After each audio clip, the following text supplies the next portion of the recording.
Oke, baik, dilanjut ya. Yang pertama ini ada pertanyaan fungsional question, yaitu bagaimana menurut Anda jika sistem smartphone dapat melalui web browser? Dan pertanyaan di functional question-nya itu, bagaimana menurut Anda jika sistem smartphone tidak dapat diakses melalui web server? Dan selanjutnya ada pertanyaan, yaitu bagaimana menurut Anda jika sistem smartphone dapat memantau status perangkat elektronik secara real-time? Dan pertanyaan dysfunctional question-nya itu, bagaimana menurut Anda jika sistem smartphone tidak dapat memantau status perangkat elektronik secara real-time? Selanjutnya ada, bagaimana menurut Anda jika sistem smartphone memiliki fitur untuk terintegrasi dengan smartphone? Dan pertanyaan dysfunctional itu, bagaimana menurut Anda jika sistem smartphone tidak memiliki fitur untuk terintegrasi dengan smartphone? Di sini kami mengajukan hingga 24 pertanyaan yang berisikan dengan functional question dan dysfunctional question.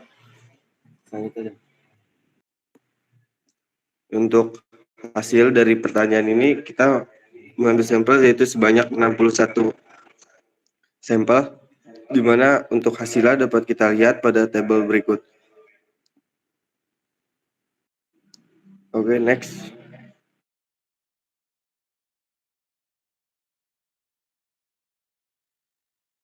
Terima kasih untuk Muhammad Sudrajat. Selanjutnya dilanjut oleh teman saya Vincentius Christian.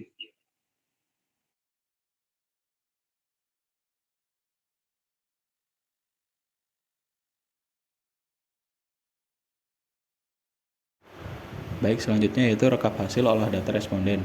Jadi dari data responden tadi kita membagi menjadi atraktif, one dimensional, must be, indifferent, reverse, dan questionable. Di sini dibagi menjadi 12 fitur. Di fitur pertama misalnya terdapat 16 atraktif, 1 one dimensional, 6 must be, 32 indifferent, 2 reverse, dan 4 questionable, yang totalnya 61. Yang kedua misalnya terdapat 16 atraktif, 0 one dimensional, 12 must be, 26 indifferent, 2 reverse, dan 5 questionable. Misalnya di 9, di fitur ke-9 itu ada 22 atraktif, 1 one dimensional, 12 must be, 20 indifferent, 1 reverse, dan 5 questionable.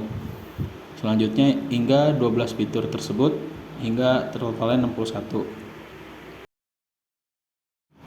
Selanjutnya yaitu mengkategorisasikan fitur e-money dengan mempertimbangkan R dan Q-nya. Maaf, di sini seharusnya mengkategorisasikan fitur smart home dengan mempertimbangkan kategori R dan Q. Di sini kita mengubahnya menjadi persen, di mana untuk indifferent di semua fitur itu unggul dengan misalnya di fitur pertama unggul 52%, di fitur kedua 43%, di fitur ketiga unggul 46%, di fitur keempat 38%, fitur kelima 43%, fitur keenam 39%, fitur ketujuh 36%, fitur kedelapan 43%, fitur ke-9 33%, dan fitur 10 31%, fitur 11 31%, dan fitur ke-12 36%. Kemudian setelah dipertimbangkan tanpa R dan Q, di sini kita masukkan nilainya menjadi di fitur pertama hingga fitur ke-8 dan fitur 11 hingga fitur ke-12 indifferent masih unggul, namun di fitur ke-9 dan fitur 10 atraktif yang unggul di 39% dan di fitur ke-10 43%. Selanjutnya yaitu merekap perhitungan extent of certification dan extent of discertification. Di sini kita menghitung dengan mengategorikan A, O, M, dan I tanpa memasukkan kategori R dan Q. Maka didapat pada tabel fitur di bawah. Terdapat 12 fitur di sini dengan menggunakan rumus untuk rumus extent of certification yaitu A plus O dibagi A plus O plus M plus I. Untuk rumus extent of discertification yaitu O plus M per A plus O plus M plus I dikali minus 1.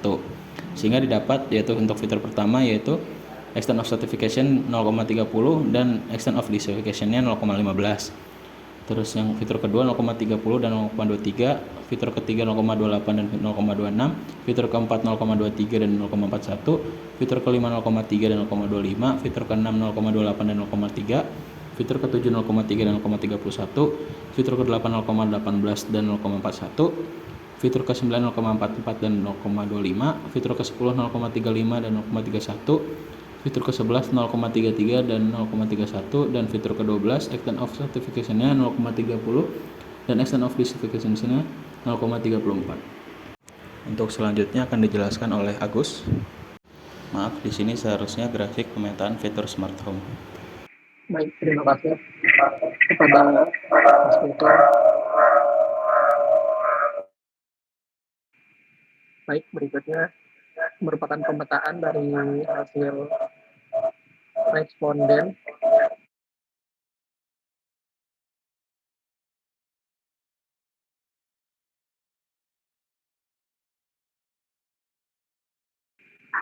Baik, mohon maaf.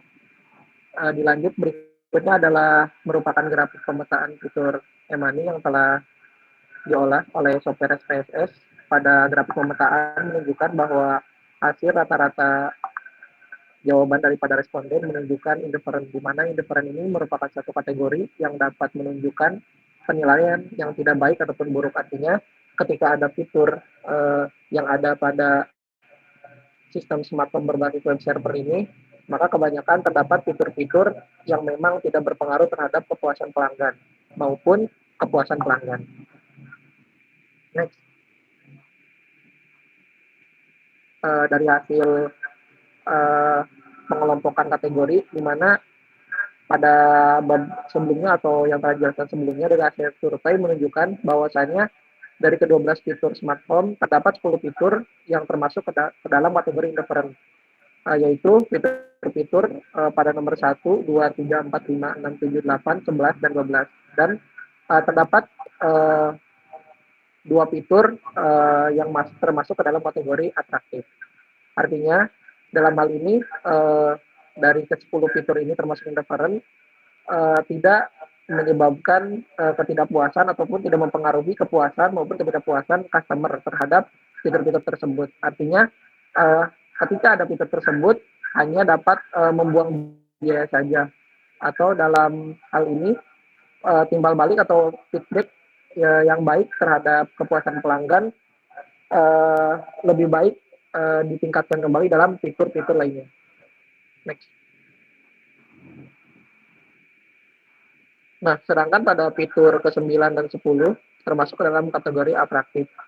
Yang mana kategori atraktif ini merupakan suatu kriteria produk yang sangat mempengaruhi terhadap kepuasan konsumen. Jika fitur ini terus ditingkatkan, maka pemenuhan kepuasan konsumen akan semakin meningkat, sehingga alangkah baiknya jika dalam hal ini fitur ke-9 dan ke-10 ditingkatkan agar dapat meningkatkan kepuasan konsumen terhadap fitur yang diberikan.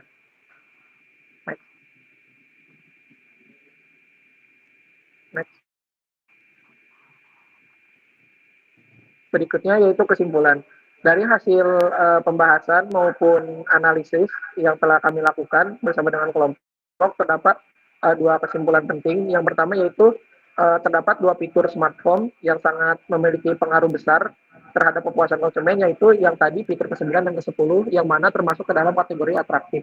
Sedangkan pada ke-10 fitur sebelumnya termasuk ke dalam kategori indifferent, yang artinya tidak memiliki pengaruh besar terhadap produk, yang artinya bisa diabaikan ataupun diganti dengan fitur-fitur yang memang bisa lebih mempengaruhi kepuasan pelanggan terhadap produk yang akan kami kembangkan. Mungkin sekian dari kelompok kami. Dipersilakan kepada Kang Arif.